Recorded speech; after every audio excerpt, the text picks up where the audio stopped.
without further ado, I'd like to hand to Richard Maitland, our Head of Employment Tax, for this next short session. Over to you, Richard. Thank you very much, Chris, and good morning, everyone. Yes, I will keep this session short and sweet, and the key word for my presentation is very much compliance, and that's compliance both in terms of the current deadlines and compliance requirements that you have, and also thinking about HMRC's own compliance activity. So hopefully you can see that first slide regarding employment tax compliance. And many of you will, of course, be in the middle of compiling your PAYE settlement agreements, those agreements that you have with HMRC voluntarily to report certain taxable expenses and benefits.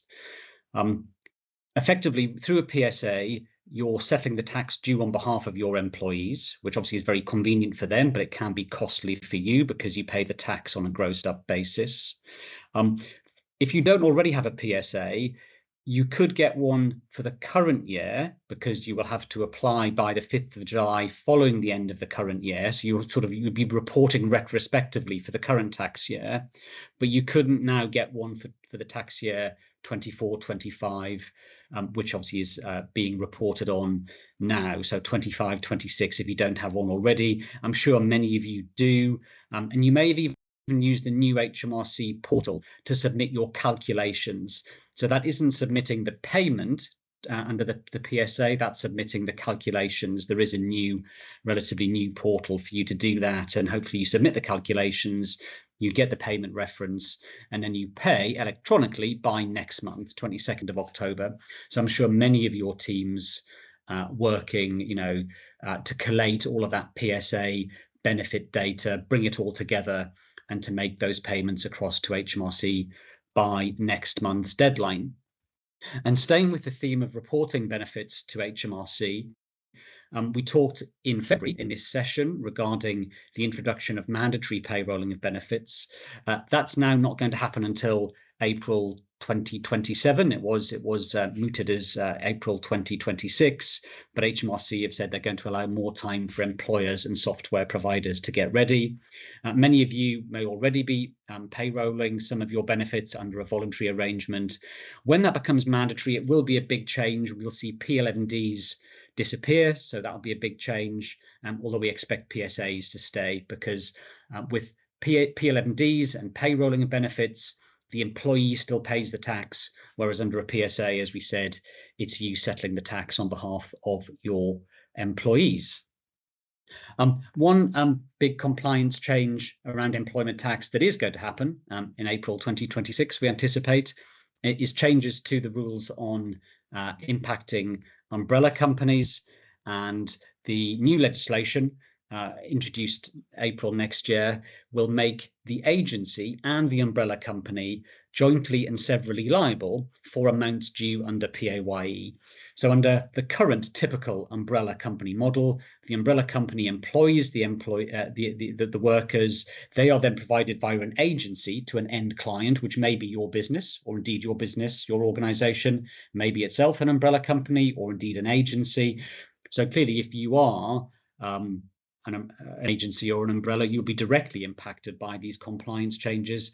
And even if you're not, but you have umbrella companies and agencies that use them in your labour supply chain, there could well be a knock-on effect for you. So some important changes. Again, this joint and several liability, which is a legal expression known in other areas, but this is going to make the agency and the umbrella, not just the umbrella, jointly and severally liable for PAYE due on payments to employees of the umbrella.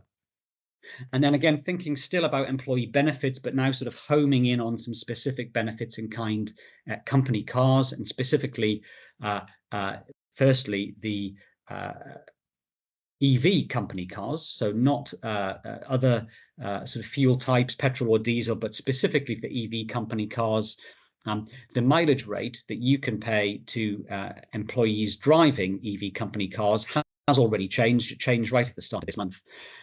It used to be a flat rate of 7p per mile most recently, and now it is 8p per mile if the employee uses a home charger and 14p per mile if they're using a public charger. So two now parallel rates, electric rates for employees driving EV company cars. And then some really key changes, some major changes, but we'll have sort of a very sector-specific effect, because there are arrangements in place, very, very common and widespread in the automotive sector, regarding ECOS, employee car ownership schemes. So these arrangements are intended to essentially allow employees to utilize cars, but without a taxable company car benefit arising. And these, again, are very common in the automotive sector. What the proposed legislation is going to do, bring those ECOS arrangements within the benefit in kind rules. So when in the autumn budget last year, the Chancellor announced these proposals, the communications were talking about contrived ECOS arrangements, but actually the new draft legislation will seek to bring all ECOS schemes within company car benefit in kind rules. We did have a question actually in advance asking how do we see the proposed tax changes impacting ECOS schemes? And I think one of the big responses to ECOS will be employers, again, within that automotive sector that utilize ECOS, looking, for example, at EV salary sacrifice arrangements. But of course, unlike ECOS, EV salary sacrifice does have wider application to sectors outside of automotive. So if your business, your organization is in a different sector, then EV salary sacrifice is something to consider, whether or not it's part of a response to the ECOS changes. And then, as I said, we thought about some immediate and relevant compliance challenges and deadlines. And now we're going to think about how HMRC's own compliance activity is playing out. And we are seeing increased activity from HMRC in some very specific areas, not all of which actually are tax. A couple of these are tax adjacent. And one of those is the coronavirus job retention scheme, the famous furlough scheme. And if you cast your mind back, more than 5 years ago now, this was absolutely a major challenge for employers to access. The scheme was changing all the time, day by day. It felt like the rules were changing around the furlough scheme. And of course, it wasn't directly tax. It was about getting government funding to pay your people for not being at work, essentially. And when that scheme closed, we did see a level of compliance activity from HMRC. We saw some follow-up CJRS reviews, perhaps not as many as we were expecting. And actually that activity sort of tailed off as we got further away from the scheme being live. But actually, again, since the autumn budget last year, when the Chancellor announced her plans to clamp down on COVID non-compliance. Obviously, there were multiple other COVID schemes in place, not just furlough. And only as recently as last Friday, the 12th of September, a new COVID repayment window facility was announced, essentially an amnesty facility, which will be open initially until the end of the year, for businesses, organizations that feel that they overclaimed against any COVID schemes, to declare those to HMRC.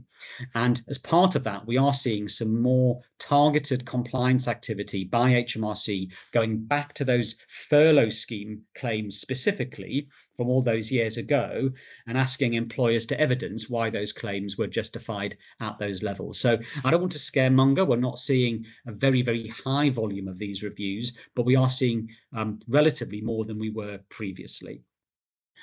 Off-payroll working is clearly a very key employment tax area. It's a perennial area of compliance activity and focus for HMRC, not just IR35, where you have those new rules from 4 years ago in the private sector, where you're using personal service companies, one person limited companies, but do think about your wider off-payroll working population. Think about the use of agency workers. Think about the use of umbrella workers, again, umbrella company workers that we've already talked about.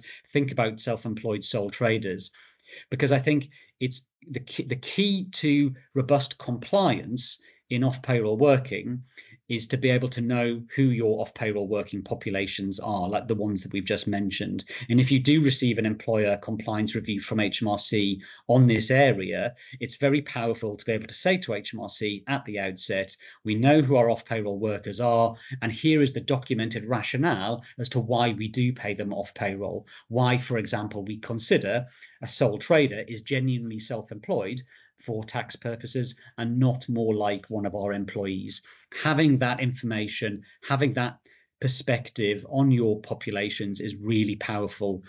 If you can rely on that in those the early stage dialogue with HMRC will help put their mind at rest that your compliance is where it needs to be. CIS, the construction industry scheme, will be relevant to some of the businesses on this call, maybe not some others. It's a very, very automated compliance regime that applies, as the name suggests, to those who are directly within the construction industry and those who are deemed to be within CIS by virtue of spending a certain level per year on construction operations. So again, it's very automated. It's very easy to get tripped up by CIS penalties, for example, because they just keep rolling forward month by month. For example, if CIS contractor returns are not submitted on time. So it's really important to get across your CIS compliance if it's relevant to your organization. And then the final point from me now, again, it's a non-tax area, but it's a very key area of focus and compliance for HMRC. It's minimum wage, both the living wage and the lower rates of minimum wage. Again, another perennial area. We see lots of these reviews being initiated by HMRC because they do police it on behalf of central government. So, you know, with your payroll teams, I'm sure have lots of other challenges like the compliance deadlines and the reporting and the, day-to-day, month-to-month operation of PAYE compliance, but do also think about how you build in an understanding, a knowledge, and a perspective really on your minimum wage compliance. What are the sort of key steps that you can take to be more compliant, to be aware of it as an issue within your business, and to take the appropriate compliance steps if required. So I have sought to keep that short and sweet as promised, and I will hand over now back to Chris for the rest of the presentation. Fantastic. Thank you, Richard. You know, cost of workforce, managing the risk and all the uncertainty there is absolutely key. So thank you very much for covering that for us.